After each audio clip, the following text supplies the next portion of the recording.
Assalamualaikum warahmatullahi wabarakatuh. Perkenalkan, nama saya Fiorenita Clara dengan NIM D1041251013.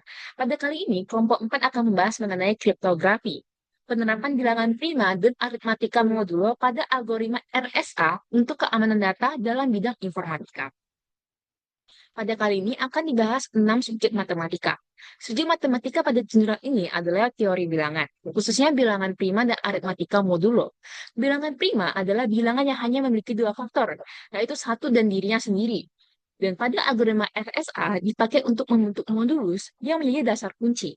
Aritmatika modulo adalah sistem operasi bilangan berdasarkan sisa hasil bagi, yang dinyatakan dengan kongruensi. Dalam RSA, proses enkripsi dan dekripsi dilakukan dengan pemangkatan modulo. Teori ini didukung oleh konsep bilangan relatif prima, fungsi Euler, inverse modulo, dan teorema Euler, yang bersama-sama menjelaskan mengapa pesan yang dienkripsi dapat dikembalikan lagi ke bentuk semula. Yang pertama adalah teori bilangan prima, yang kedua adalah teori aritmatika modulo, ketiga teori bilangan relatif prima, keempat teori fungsi Euler atau Totien, kelima teori inverse modulo, dan yang keenam adalah teori Euler dalam RSA. 6 materi ini akan dibahas selanjutnya. Teori bilangan prima. Bilangan prima adalah bilangan caca lebih dari satu yang hanya memiliki dua faktor, yaitu satu dan dirinya sendiri. Jadi bilangan seperti 2, 3, 5, 7, dan 11 termasuk bilangan prima, karena tidak bisa dibagi habis oleh bilangan lain selain satu dan dirinya sendiri. Dalam teori bilangan prima penting karena menjadi bahan dasar pembentuk bilangan lain melalui faktorisasi prima. Dalam konteks RSA, dua bilangan prima dipilih lalu dikalikan untuk membentuk satu bilangan N. Secara konsep, mengalikan dua bilangan prima itu mudah. Tetapi memecah kembali hasil perkalian itu menjadi faktor-faktor primanya lebih sulit jika bilangannya sangat besar. Inilah dasar matematik mengapa bilangan prima dipakai dalam kriptografi RSA. Dalam jurnal menjelaskan bahwa kunci pivot dibangkitkan dari beberapa bilangan prima bersama kunci enkripsi. Yang kedua adalah teori aritmetika modulo. Aritmetika modulo adalah sistem berhitung yang berdasarkan sisa hasil bagi. Notasi dasarnya adalah A kongruen B mod M, yang berarti A dan B mempunyai sisa pembagian yang sama ketika dibagi oleh M, atau sisi A dikurang B habis dibagi M. Dalam aritmetika modulo, operasi penjelmaan dan perkalian tetap bisa dilakukan. Lalu hasilnya direduksi ke kelas sisa modulo M. Sifat pentingnya adalah jika dua bilangan kongruen modulo N, maka hasil penjumlahan perkalian bahkan perpakatannya juga tetap konsisten dalam modulo itu. Karena itu, modulo sangat cocok dipakai untuk perhitungan kriptografi yang melibatkan bilangan sangat besar. Selanjutnya adalah teori bilangan relatif prima. Dua bilangan dikatakan relatif prima jika faktor persekutuan terbesarnya adalah satu. Konsep ini penting karena tidak semua bilangan bisa dipakai dalam pembentukan fungsi RSA.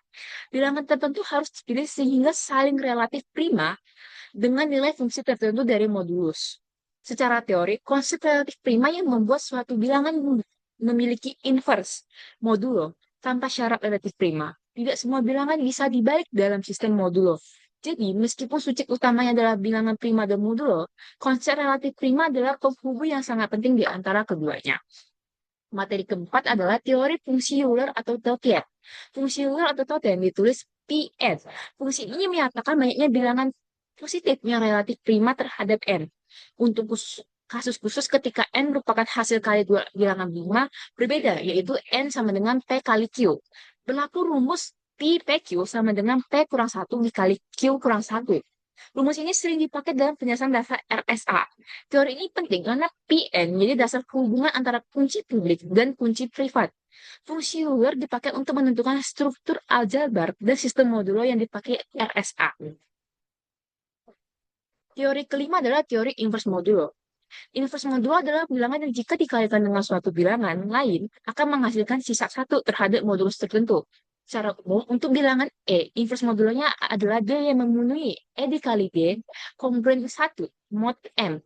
Konsep ini penting karena pada RSA, kunci pivot diperoleh sebagai inverse modulo dari kunci kubik terhadap nilai fungsi Euler atau fungsi sejenisnya.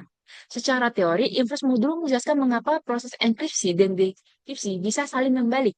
Jadi, yang membuat RSA bekerja bukan hanya karena ada rumus, tetapi karena ada hubungan inverse dalam sistem modulo. Dalam teori keenam adalah teori Euler yang membuat RSA bekerja. Dalam teori tes terpenting dari RSA adalah teorema Euler. Intinya, jika A prima terhadap N, maka A pangkat Pn kongruen 1 modulo N. Teorema ini menjelaskan bahwa perpangkatan dalam modulo memiliki pola tertentu yang bisa dipakai untuk mengembalikan pesan ke bentuk semula, asalkan eksponen yang dipakai dibangun dengan benar. MIT menjelaskan bahwa RSA bekerja menggunakan aritmatika modulo hasil kali dua bilangan prima besar, dan hubungan ini bergantung pada teorema Euler. Jadi secara teori, RSA bisa berjalan karena ada gabungan beberapa konsep seperti bilangan prima untuk membentuk modulus, relatif prima untuk memilih bilangan yang sesuai, fungsi Euler untuk menghitung strukturnya, inverse modulo untuk membentuk pasangan kunci, dan teorema Euler untuk menjamin proses itu dapat dibalik. Kenalkan, nama saya Cahaya Kinasi dengan NIM D16412511339. Kali ini saya akan menjelaskan tentang contoh perhitungan algoritma RSA. Yang pertama yaitu menentukan nilai awal. Langkah pertama adalah memilih dua bilangan prima, yaitu P sama dengan 47 dan Q sama dengan 71. Kedua bilangan ini harus dijaga kerahasiaannya karena menjadi dasar keamanan dalam algoritma RSA. Selanjutnya dilakukan perhitungan sebagai berikut. Yang pertama, N sama dengan P dikali Q sama dengan 3.337 dan M sama dengan dalam kurung P-1 dikali dalam kurung Q-1 sama dengan 3.220. Nilai N digunakan dalam proses inskripsi dan deskripsi, sedangkan nilai M digunakan untuk menentukan pasangan kunci publik dan kunci privat. Yang kedua, yaitu menentukan kunci publik dan privat. Dipilih nilai E sama dengan 79 sebagai kunci publik dengan syarat E harus relatif prima terhadap M. Kemudian ditentukan nilai D yang memenuhi persamaan ED memenuhi 1 mod M. Persamaan tersebut dapat diturunkan menjadi D sama dengan dalam kurung 1 ditambah KM dibagi F. Selanjutnya, nilai M dan E disubstitusikan, yaitu D sama dengan dalam kurung 1 ditambah dalam kurung K dikali 3.220 dibagi 79. Artinya, nilai D merupakan inverse dari E dalam operasi modulo M berdasarkan perhitungan diperoleh, yaitu D sama dengan 1019. Dengan demikian, kunci publik sama dengan E, N, sama dengan 79 dan 3.337. Sedangkan kunci privat sama dengan D dan N, yaitu 1019 dan 3.337. Kunci publik dapat diketahui secara umum dan digunakan dalam proses inskripsi, sedangkan kunci privat harus dijaga kerahasiaannya karena digunakan dalam proses deskripsi. Yang ketiga, yaitu proses inskripsi. Pesan hari ini terlebih dahulu dikonversi ke dalam bentuk numerik, kemudian dibagi menjadi beberapa blok agar nilainya tidak melebihi N. Setiap blok diinskripsi menggunakan rumus C sama dengan P pangkat E mod N. Contoh hasil inskripsi 726 diinskripsi menjadi 215 dan 582 diinskripsi menjadi 776. Setelah seluruh blok diinskripsi diperoleh ciphertext sebagai berikut, yaitu 215, 776, 1743, 933, dan 1731, dan 158. Selanjutnya, yaitu proses deskripsi. Ciphertext yang diperoleh kemudian dideskripsi menggunakan kunci privat dengan rumus P sama dengan cip pangkat D mod N. Setiap blok ciphertext dideskripsikan untuk memperoleh kembali ke nilai semula. Kemudian disusun menjadi bentuk numerik awal dan dikonferensi ke dalam teks. Hasil akhir dan proses deskripsi adalah hari ini.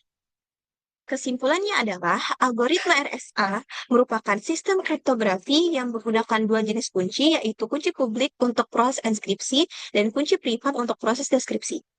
Keamanan algoritma ini didasarkan pada kesulitan dalam menentukan kunci privat dan kunci publik, khususnya jika menggunakan bilangan prima berukuran besar.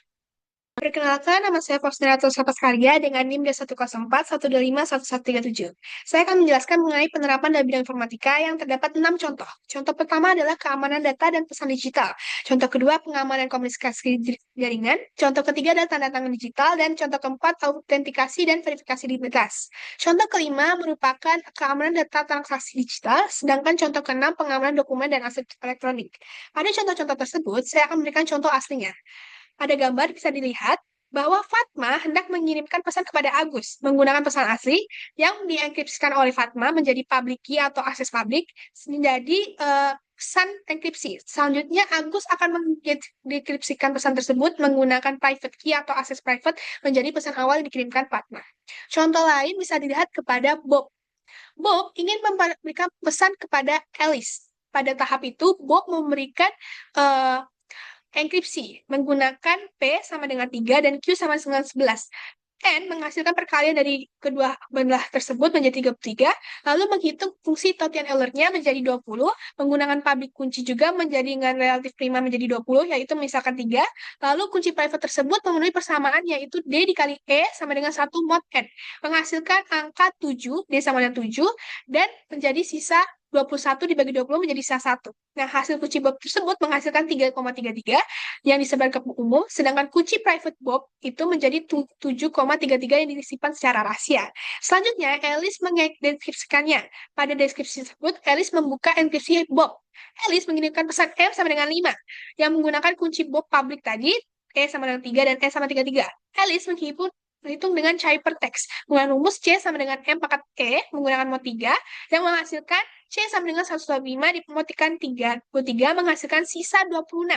Nah, Alice mengirimkan pesan 26 ke Bob, sehingga hacker melihatnya angkanya 26. Namun, mereka tidak tahu bahwa pesan aslinya ada 5. Selanjutnya, pada tahap pembukaannya, Bob menerima angka 26. Ia menggunakan kunci private tadi, D sama dengan 7 dan N sama dengan 3, untuk membuka pesan tersebut. Ia menggunakan rumus M sama dengan C pangkat D mod N, yang itu M sama dengan 26 pangkat 7 mod 33, yang secara sistematis menghasilkan angka yang sangat besar, namun secara aritmatika modulo menghasilkan pesan yaitu asli, yaitu 5. Oke. Sekian presentasi dari kami. Kami mohon maaf jika ada kesalahan kata dan Terima kasih.